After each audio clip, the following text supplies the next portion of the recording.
আসসালামু আলাইকুম সুপ্রিয় দর্শক, আজকে আমি ভাতের চাল দিয়ে তৈরি করে দেখাবো খাঁচা জালি পাঁপড় কিংবা চিপস। এটা তৈরি করা খুব সহজ কিন্তু খেতে ভীষণ মজা, অনেক ক্রিস্পি হয়। এটা দেখতেই পারছেন কতটা ক্রিস্পি হয়েছে। আর এটা তৈরি করার জন্য প্রথমে আমার লাগবে সেদ্ধ চাল, যেটা আমরা রেগুলার ভাত রান্না করে থাকি সেটা। এই চালটাকে আমি সারা রাত ভিজিয়ে রেখেছিলাম। এই চালটা যত ভিজিয়ে রাখবেন এই পিঠাটা বানাতে কিন্তু ততটাই সহজ হবে। এখন আমি এই চালটাকে ব্লেন্ডারে ব্লেন্ড করে নিয়েছি। এটা বেশি পাতলাও করা যাবে না, আবার বেশি ঘনও করা যাবে না, তাহলে কিন্তু পিঠাটা তৈরি করতে কষ্ট হবে। এখন আমি ব্লেন্ডারে ব্লেন্ড করে অর্ধেকটা আমি রেখেছি সাদা আর অর্ধেকটা আমি একটু ফুড কালার অ্যাড করেছি অরেঞ্জ। এখন আমি এখানে একটি সিরিজ নিয়ে নিলাম আর সিরিজের ভিতরে এভাবে করে আমি প্রথম সাদা অংশটাকে এভাবে করে এটার ভিতরে নিয়ে নিলাম। তারপর খুব সহজেই দেখতেই পারছেন এভাবে করে হাতটা ঘুরিয়ে নিলেই কিন্তু একটা খাঁচার মতো তৈরি হয়ে যায়। যারা একদমই ডিজাইন পারেন না তারা কিন্তু এভাবে খাঁচা জালি পাঁপড়টা কিংবা খাঁচা জালি চিপসটা তৈরি করে নিতে পারেন খুব সহজে। এখন আমি অরেঞ্জ ফুড কালার যেটা অ্যাড করে রেখেছিলাম সেটা দিয়ে এখন আমি এভাবে করে তৈরি করে নিচ্ছি। দেখতে পাচ্ছেন খুব সহজে কিন্তু এটা তৈরি হয়ে যায় আর দেখতেও কিন্তু অনেকটা সুন্দর লাগছে আর কতটা সহজেই কিন্তু হয়ে যাচ্ছে। এ পর্যায়ে এসে এখনও যারা লাইক দেননি প্লিজ একটি লাইক দিয়ে ভিডিওটি কন্টিনিউ করবেন। আমার ভিডিওর কোনো অংশ যদি আপনাদের কাছে ভালো লেগে যায় তাহলে প্লিজ চ্যানেলটি সাবস্ক্রাইব করে পাশে থাকা বেল আইকনটা ক্লিক করে রাখবেন। এখন আমি এই খাঁচা জালির উপরেই একটু ছোট ছোট করে ফুলের ডিজাইন করে নিয়েছি যাতে করে একটু দেখতে সুন্দর লাগে। আর অল্প চাল দিয়ে কিন্তু এটা অনেকটা পাঁপড় তৈরি করা যায় বা চিপস তৈরি করা যায়। এভাবে কিন্তু আপনারা তৈরি করে সংরক্ষণ করতে পারবেন একদম বছর জুড়ে। খুব সুন্দরভাবে যদি এটা শুকিয়ে রেখে দেন তাহলে এটা নষ্ট হওয়ার কোনো কারণে নেই।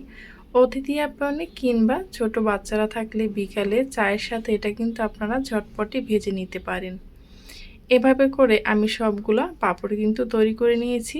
এখন আমি এটাকে রাইস কুকারে ভাপ দিয়ে নেব। আপনারা চাইলে চুলায় বড় হাঁড়ি বসিয়ে তারপর উপর চালনি দিয়ে এভাবে করে ভাপ দিয়ে নিতে পারেন।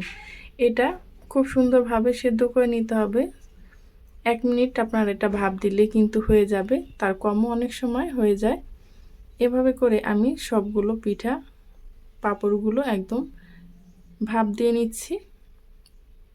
এটা আপনারা ফ্যানের বাতাসও শুকাতে পারবেন যদি রোদ না থাকে। এই তো এভাবে করে আমি সবগুলো একদম ভাপ দিয়ে নিয়েছি। তারপর আমি একটি চালনিতে এটাকে ছুটিয়ে বরফের থেকে নিয়ে নেব। আপনারা চাইলে বরফ না থাকলে যে কোনো শপিং ব্যাগ কিংবা পলি ব্যাগের উপরও এটা তৈরি করে নিতে পারেন। যারা ঢাকাতে থাকেন তারা খুব সহজেই কিন্তু যে কোনো পলি ব্যাগ কিংবা শপিং ব্যাগের উপরে এটা তৈরি করে নিতে পারেন। এখন হাতের সাহায্যে খুব ভালোভাবে এটা ছাড়িয়ে নিচ্ছি। যদি খুব সুন্দরভাবে এটা সেদ্ধ হয় তাহলে কিন্তু খুব সুন্দরভাবে এটা উঠে যাবে, আর যদি খুব সুন্দরভাবে সেদ্ধ না হয় তাহলে কিন্তু এটা ভেঙে যাওয়ার সম্ভাবনা থাকে। এই তো এভাবে করে আমি সবগুলো ছাড়িয়ে নিচ্ছি। তারপর আমি এটাকে রোদে শুকিয়ে নেব। আপনারা চাইলে ফ্যানের বাতাসও এটা শুকিয়ে নিতে পারেন যদি আপনাদের কাছে রোদের কোনো সম্ভাবনা না থাকে। এখন আমি এটাকে রোদে দিয়ে দিচ্ছি। ফিরে আসছি শুকানোর পরে। শুকানোর পর কিন্তু এটা দেখতে অনেকটা সুন্দর লাগে। এই তো দেখুন শুকানোর পর কতটা সুন্দর হয়েছে, আর একটা পাঁপড়ও কিন্তু ভেঙে যায়নি। এখন আমি আপনাদেরকে একটু ভেজে দেখিয়ে দিচ্ছি। এটা কিন্তু তেলের ভিতরে দিলে একদম ফুলে ডাবল হয়ে যায় সাথে সাথে। অবশ্যই তেলটা একটু ভালোভাবে গরম করে নেবেন, তাহলে কিন্তু এটা খুব সুন্দরভাবে ভাজা হয়ে যাবে। আর এই চিপসগুলো একটু ভালোভাবে শুকিয়ে নিলে আপনারা এটা সংরক্ষণ করতে পারবেন একদম বছর জুড়ে, কোনো রকম কোনো সমস্যা হবে না। এই তো এভাবে করে আমার পরিমাণ মতো আমার প্রয়োজনে আমার যতটুকু লেগেছে আমি কিন্তু ভেজে নিয়েছি, আর বাকিগুলো কিন্তু আমি একটি বয়মে ভরে রেখে দিয়েছি। আপনারা চাইলে এর ভিতরে হালকা একটু চিনিও ব্যবহার করতে পারেন, তাতে করে খেতে কিন্তু বেশ ভালো লাগবে। এই তো আমার কিন্তু ভাজা হয়ে গেছে আর দেখতেই পাচ্ছেন কতটা সুন্দর লাগছে। এই পর্যন্ত যারাই আমার সাথে ছিলেন তাদেরকে যেন অসংখ্য ধন্যবাদ। ভিডিওর কোনো অংশ ভালো লেগে থাকলে কাছের মানুষের কাছেও শেয়ার করে দিতে পারেন।